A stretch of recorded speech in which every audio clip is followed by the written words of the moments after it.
The reason this spiritual awakening is so challenging is because we're facing these challenges completely depleted. Because we've given our energy away to everything and everyone outside of ourselves. Because of obligations. Our family telling us this is how it's done, this is how it's going to happen, this is how we did it, and so this is how you should do it. Friends, the same friends groups you've been with forever, and even though you've grown and changed so much, these people are unconsciously holding on to you, hoping you don't change anymore. It's obligations in work, showing up every day, living out of alignment, realizing it's a shoe that hasn't fit for a long time, and the blisters on your feet are starting to pop. And it's not bringing you happiness. The worst is when you become aware of these things, and even in your knowing, you continue to betray yourself, hoping that with your awareness of spirituality, that at some point something's going to come and save you. Nothing's coming to save you, but everything is here to help remind you of your truth. But if it were to take away your free will, it would rob you of the joy of setting yourself free. Free from this, so that you can sit in this, in why we came, in this experience of love. And you laugh, I laugh too. Easier said than done. I can't just make these changes. Have you tried? Because the moment you take these hooks out of your back and you start pulling your energy back, you stop masturbating to the social media always grabbing your attention. You stop masturbating in these debates you're having with family members, these conspiracies, this red versus blue divisive thinking. You stop mentally masturbating at watching sports game, fighting, wishing for the other team to lose. Let our guys kill them, crush them. We have to win, hanging on so tightly to this or that. I need to win this argument. I need to save my loved one from her pain. I need to go and become this thing. I need to figure out who I am. I need to crack the code so that I can help the world. I've got good intentions. I want to help the world. Why, oh why, God, won't you reward me with money? Because I want to help the world and my heart's in a good place. All of this suffering we're able to experience, what a trip it is. So visceral. And I've learned to hold things loosely in my hands because the moment I grip them too tightly, sure enough, the divine will stick a pothole right in front of me so that I hit it with that front tire and go flying over the handlebars, scrape up my knees, humbled once again, perpetually in that cycle until I learn to loosen up. If the surfer hangs on too tightly, if his posture is too fixed and rigid, he is going to get fucked up on those waves as they come by. You got to loosen up. And the same thing goes for your mentalities. The same thing goes for your relationships. The same thing goes for these limiting beliefs and ideas you have about yourself. Like, I need to go to Christmas because that's what I've always done. My family needs them, so I need to go there, even though I don't really want to, and maybe they don't really need me. It's my friends saying, go out, let's have a party. And it's always fun, and we get a little bit loose, and I have a couple of these, and I forget all this stuff for just a moment, and maybe for a little bit it feels better until I wake up later and realize I was living out of alignment once again to try to fit into shoes that did not fit, and my blisters are raw. The flower doesn't need to focus on being beautiful or having a beautiful scent. It needs to bring its energy inside, hold its energy close so that it can break the surface of this reality, absorb the sun, the gift that is there for us, and just become itself, just become a flower.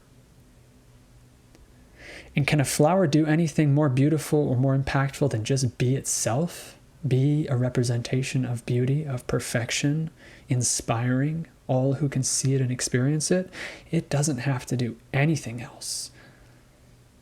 You're the same. Your destiny is the same. You're a seed in the earth trying to hatch, trying to become an apple tree who will bear fruit when you become fruitful. But you don't need to try to bear that fruit. What you need to do is save your energy.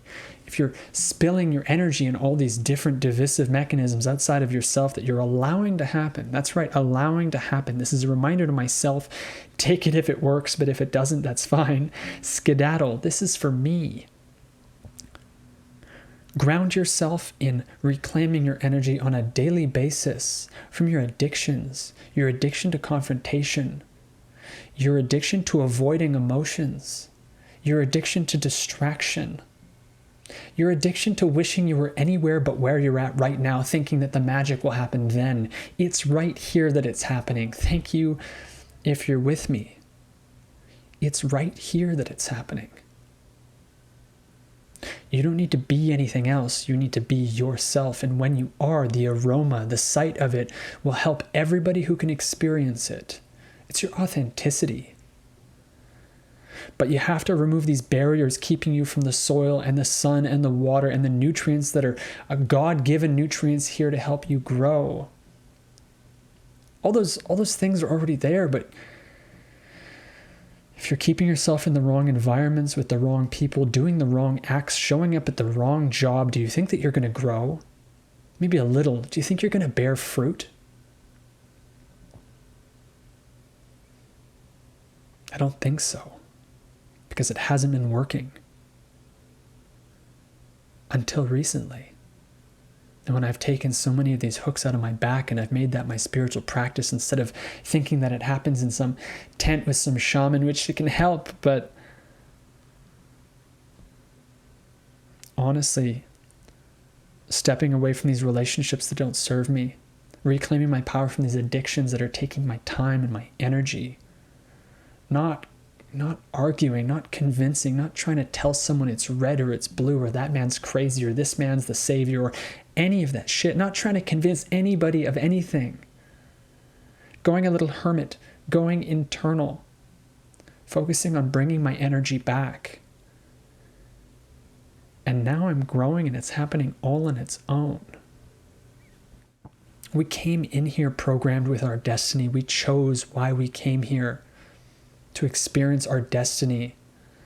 The destiny for the apple seed is to become an apple tree. It doesn't have to try. And yes, you have some free will in all of this, but you will grow into you if you allow it.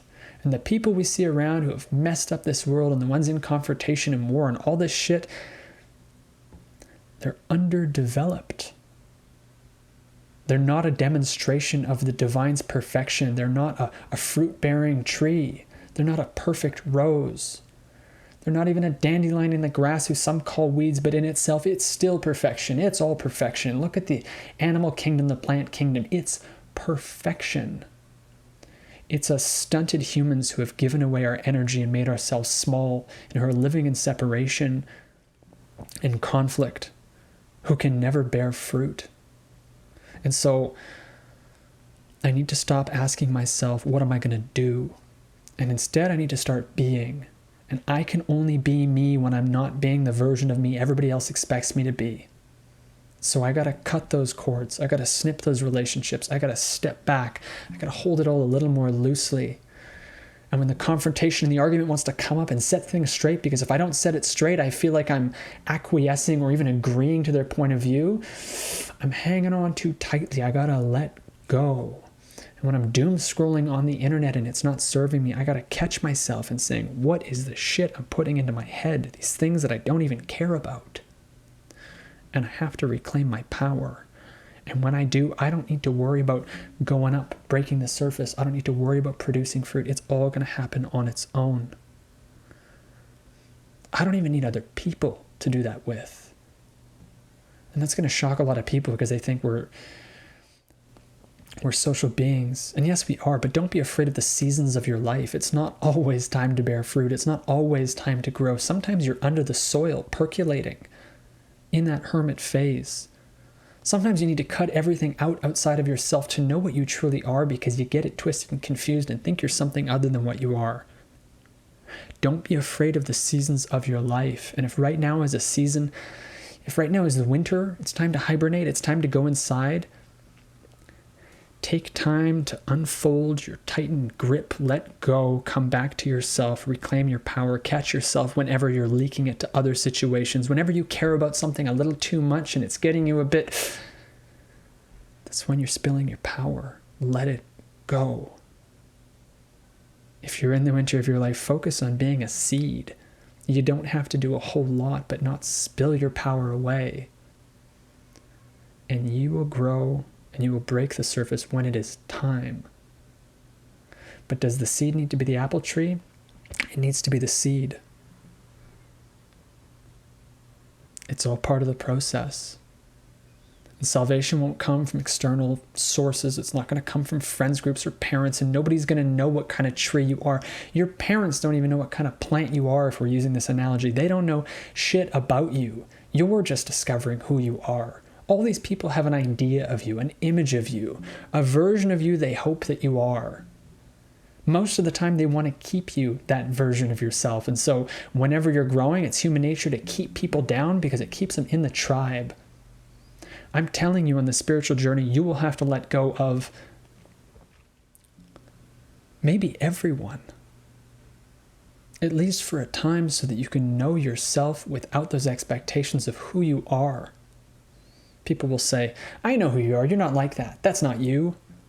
What's happening? You're changing. It's not quite right. That's not you. You don't need that hook in your back. You don't need those conversations. You don't need to justify who you are. You don't need to explain where you're going. You need to be you and reclaim your power so that you can grow in due process, in its own time. But let's not let ourselves as stunted, shriveled little plants show up as bitter old men and women fighting with each other, jerking off to everything around us, indulging with everything around us, distracting ourselves from everywhere but right here and now where the work is truly done. You don't need to do a whole bunch. You need to reclaim who you really are. The rest will take care of itself. This is a reminder to myself, and I hope it helps.